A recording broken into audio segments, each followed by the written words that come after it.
Today we enter the natural habitat of the feralcargirl. At first glance, this environment may appear overwhelming, but to the feral mechanic, each object has a very specific purpose.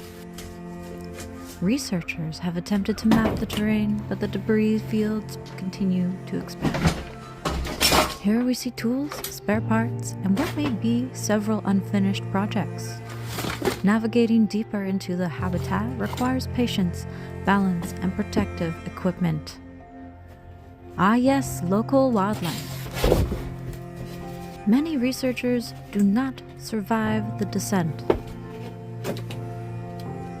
Despite the dangers, we continue the expedition. The environment can make even experienced mechanics slightly feral. But sometimes, if you venture deep enough into the habitat, you discover rare mechanical artifacts.